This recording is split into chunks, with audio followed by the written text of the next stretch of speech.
La question est donc posée, télé-réalité, tremplin ou déclin. Et pour en parler avec nous, il y a Vanessa Lawrence. Bonsoir.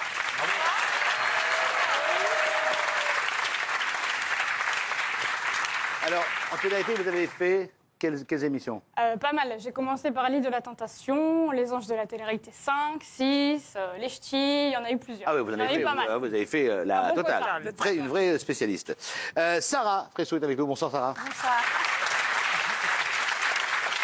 Et Ilan également est avec nous. Alors, pour vous deux, la télé-réalité, ça a plutôt été un tremplin. Exactement. Alors, avant qu'on parte sur le débat, la télé-réalité, c'est un chiffre d'affaires de 1,5 milliard quand même en France. C'est un gigantesque marché. C'est un business. Il y a beaucoup de télé-réalité. Honnêtement, ça continue de fonctionner plutôt correctement, même si on constate une légère baisse d'audience globalement. Ça marche aussi bien sur W9 que sur TFX. Voilà, il y a toujours une cible. Il y a une base de fans entre 350 400 000 et ça monte parfois jusqu'à 900 000. Alors, c'est vrai que depuis maintenant 17 ans, et je suis bien placé pour en parler, puisque j'ai eu la chance, ou je ne sais pas, la malchance de présenter... La chance. Vous l'avez inventé. Pour moi, c'était un tremplin, c'est sûr. Pour nous aussi, Benjamin. Oui, faut que tu vas. Alors, non, mais c'est vrai que depuis 17 ans, ça a beaucoup évolué, la télé-réalité.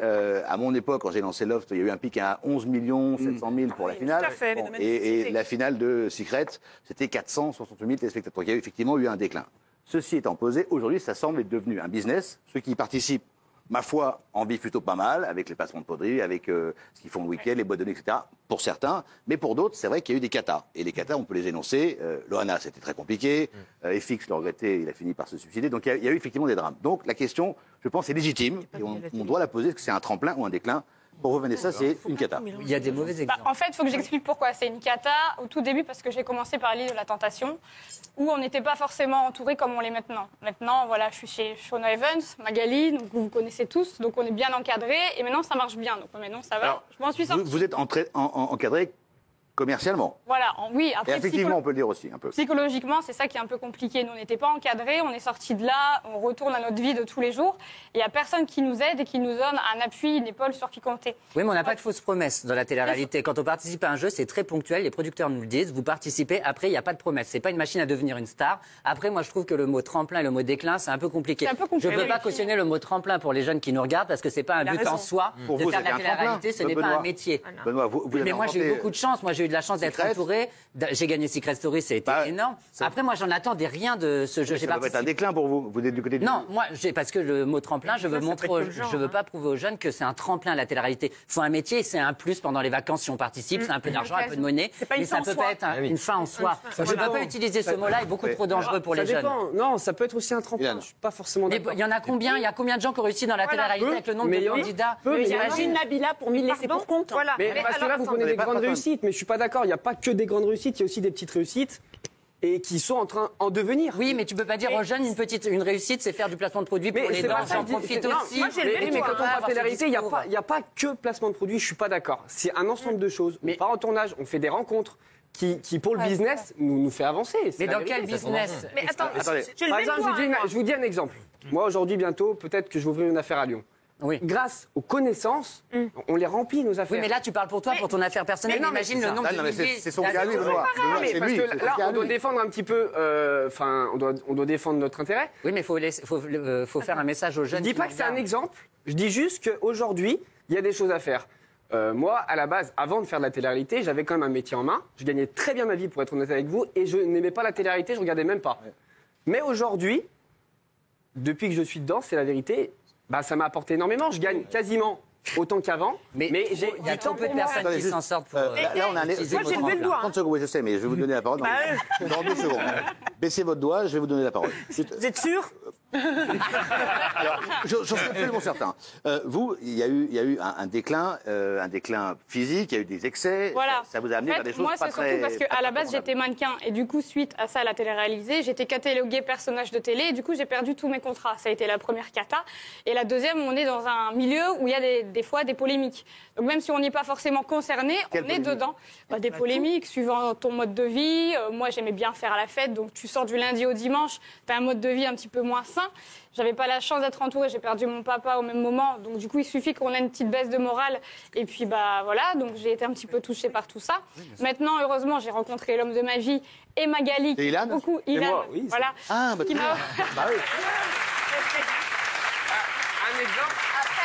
Si je puis me permettre, un exemple de réussite de télé, parce que voilà, Non, mais la télé. vous avez parlé, vous, d'excès, il y a eu quoi, de la drogue Non, pas forcément, mais juste du lundi au dimanche, quand on sort et qu'on boit à en tomber, entre guillemets, par terre, si je puis dire, voilà. C'est pas forcément un mode simple pour une fille qui, surtout avant, ne buvait pas d'alcool. On va demander à quelqu'un de tempéré de nous dire ce qu'il en pense. Gilles Verdès. Après les femmes. Oui, toujours. Avant les femmes, pardon. C'est un principe. C'est un déclin, pourquoi? Parce que c'est dangereux. Et Vanessa le dit, il y a des dangers, il y a eu des drames. Donc à partir du moment où il y a un seul drame, ça prouve que ce mode-là de télé est dangereux et trop risqué. Laissez-moi finir. Les gens fragiles ne peuvent pas le supporter. Moi, je ne crache pas dessus télévisuellement. Consommation et des dangers aussi. Après, c'est un choix de vie. Ça veut dire que quand on vous propose de faire de la télé-réalité, pour moi, en fait, ce que j'ai décidé de faire, c'est j'ai pesé le pour et le contre, le avant et le après. Maintenant, on parle de mannequinat. Pour moi, ça m'a élancé parce que au niveau des femmes rondes, on n'a jamais été mieux en avant. Donc au jour d'aujourd'hui, je me suis servi de la télé pour me mettre en avant. Mais t'as encore un cas particulier. Ça dépend de certains cas. Je pense que chacun doit se poser les bonnes questions. Si vous êtes bien entouré, par exemple pour les soirées. Moi, je suis pas forcément tout le temps en soirée tous les soirs. Donc après, c'est chacun comme il est, chacun sa personne. Il faut pas généraliser. Oui, la madame. chose. Donc, Isabelle, parce que sinon, on va péter un câble. Isabelle, allez-y. Oui, Gilles, pardonne-moi. Alors déjà, premier non-sens, tu dis la télé, on peut s'y perdre, etc., etc. Tous les métiers artistiques, regarde les gens du showbiz et du cinéma, c'est la même chose. Non, mais tu généralises tout. Le problème de la télé-réalité, c'est exactement pareil. Il faut le faire si on est très équilibré, si on a un but précis, ou si on a un vrai plus. Nabila, quoi qu'on en dise, a un vrai plus. Jean-Pascal de la Star Academy, si vous considérez que c'est de la télé-réalité, au début, complètement. a un vrai plus. Moundir avait un vrai plus. Alors effectivement, il y a beaucoup d'appelés, peu d'élus. Parce que si on le fait pour les mauvaises raisons, pour devenir, entre guillemets, une star, c'est forcément un naufrage. Forcément un naufrage. Moi, c'est évidemment pour moi un déclin. Et Sarah, je suis désolé, mais c'est vrai que les candidats de télé-réalité me font beaucoup de peine. Et si pour vous, ça a réussi, c'est parce que vous avez travaillé personnellement. Nabila, elle a travaillé personnellement. Moundir, il a travaillé. C'est pas seulement des candidats de télé-réalité. Mais pourquoi vous faites de la peine? Et moi, ça me fait de la peine parce que généralement, on assiste quand même à des personnes qui sont diminuées. Je ne fais pas faire de généralité, mais c'est quand même des personnes qui manquent de culture généralement, qui sont prêts à faire des choix. Tous les choix. Tu peux pas te permettre de généralité. C'est pas possible de dire un truc comme ça. La culture, c'est quand même pas l'argument. Non mais laissez-moi finir. Et c'est des personnes qui sont prêtes à accepter telle émission, et à force de tout accepter, on ne devient plus personne. Théo, faut pas stigmatiser la télé-réalité. On t'a pas donné la parole,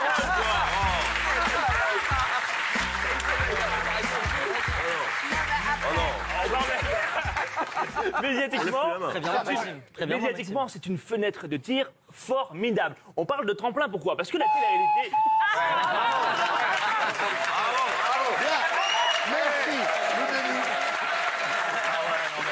La télé-réalité, pourquoi un tremplin? Parce que c'est devenu un business. Il y a eu une professionnalisation des candidats de télé-réalité. Au démarrage, Benjamin, en 2001, personne ne connaissait les choses. On y allait juste pour s'amuser en tant que jeu. Jeu de rôle, c'était présenté comme ça à l'époque sur M6. Aujourd'hui, c'est un tremplin formidable pour certaines personnes. Je vais vous citer quelques noms. Oh non, non, c'est bon, t'as pas assez parlé. On perd notre temps. Ouais, c'est bon. On se révolte. C'est vous le chef.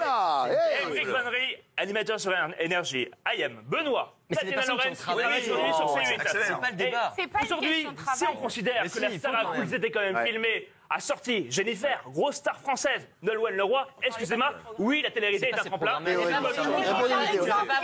Attends, Théo. Non, mais c'est un tremplin. Vous êtes complètement à côté de la plaque parce qu'on parle de personnes, précises. Là, vous faites de.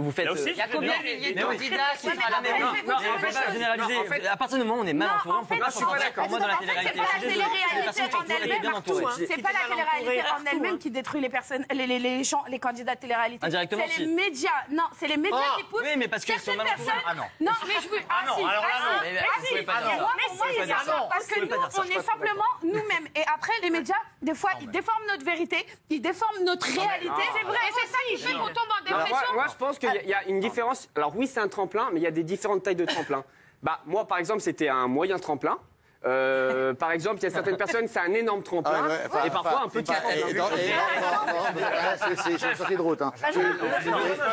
Oui, non, Jean-Michel n'a pas encore parlé. J'ai levé la main surtout. Allez-y, levez la main. Voilà, je voudrais déjà dire à Gilles qu'il faut arrêter d'en parler comme si c'était une drogue ou quelque chose d'illégal, la télé-réalité. Je suis désolé. Voilà, il n'y a pas que des drames. Des drames, il y en a aussi chez les fonctionnaires de police, à la poste, à la fonction publique, partout. Les gens se suicident. Donc c'est pas la télé-réalité qui fait que les gens se suicident. C'est parce qu'on a déjà des problèmes. J'aimerais juste. Attends, j'ai pas fini.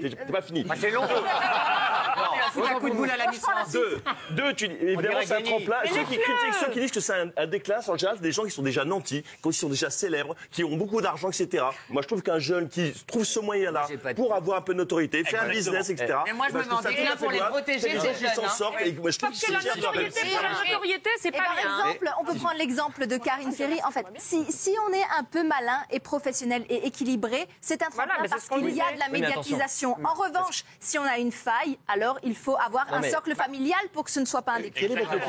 C'est ce qu'on disait tout à Moi, l'heure. j'ai une agence de chirurgie esthétique et en même temps, je suis sur d'autres projets là qui. Qu'est-ce que c'est une agence de chirurgie esthétique? Chirurgie esthétique à l'étranger, j'accompagne les gens dans tout l'accompagnement. C'est du tourisme chirurgical, quoi. Voilà, exactement. Benjamin, je peux répondre une seconde à Sarah qui est formidable, mais sur les médias, vous dites n'importe quoi. Non.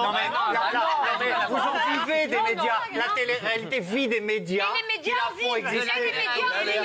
C'est un échange de Vous ne pouvez pas cracher sur ce qui vous a nourri, mademoiselle. Arrêtez. Je ne crache pas sur les médias. C'est pas les médias qui nous nourrissent. Non, je ne crache pas sur les médias. Ce que je suis en train d'expliquer, c'est qu'à certains moments, il y a des personnes qui sont poussées, comme là on montre FX et Loana, dans un état pas normal, parce que tout simplement, les médias se sont acharnés pendant un moment sur eux et qu'en fait, ils ne savaient plus où s'en sortir et ils étaient mal entourés. Non, mais il y a aussi une chose. À ce moment-là, FX, Il y a aussi une chose, c'est que c'est plus FX. compliqué Vous prenez que ça. l'exemple de FX et Loana, mais c'était il y a combien de temps? Non, attends, il y avait déjà un problème à la base d'FX et Loana. C'est pas la télé-réalité qui les a Aujourd'hui, c'est plus la même chose. Il faut savoir une chose, c'est qu'aujourd'hui, si tu es sain, équilibré et que tu vas faire la télé en te disant je kiffe, je fais mon taf, mais après tu comptes pas dessus pour finir ta vie et que tu prévois ton après, tu peux faire des choses. A priori, donc, je vous dis juste, en production, normalement, quand on caste un candidat de télé-réalité, normalement, il passe, tu pourras le dire, Benoît, on passe une fois, deux fois, voire trois fois devant un truc.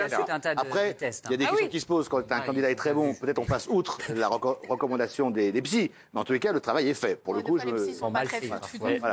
J'aimerais aussi revenir sur un point, c'est qu'on parle de tremplin, mais c'est un tremplin qui est quand même très bancal, parce qu'on j'ai eu au téléphone les personnes qu'on a Quoi?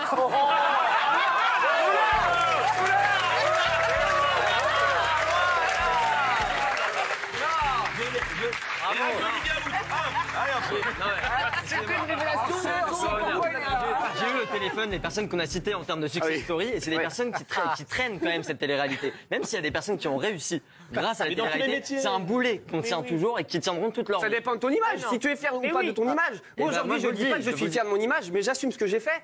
J'en suis content. Ni oui, ni non. Bien sûr, je suis moi-même fier. Mais c'est un plan en termes de business. C'est faux, on ne peut pas être fier d'avoir réussi dans la télé-réalité. En tout cas, il y a le mépris. On n'a pas beaucoup de temps. Juste, on a un sondage. Juste, qu'en pensez-vous? Est-ce que c'est un tremplin ou un déclin? Bon, c'est plutôt 78%. Juste, moi, j'en ai fait pas mal de télé-réalité. C'est vrai qu'on ne peut pas dire que c'est ou l'un ou l'autre. Ça dépend évidemment. Ça dépend évidemment des candidats. Maintenant, il y en a certains qui ont très bien réussi. Karen Receveur a très bien réussi. Voilà, elle a fait une saison. Elle a un business qui fonctionne à merveille. Après, maintenant, c'est vrai que pour certains, ils font beaucoup de postes, de business. Bon.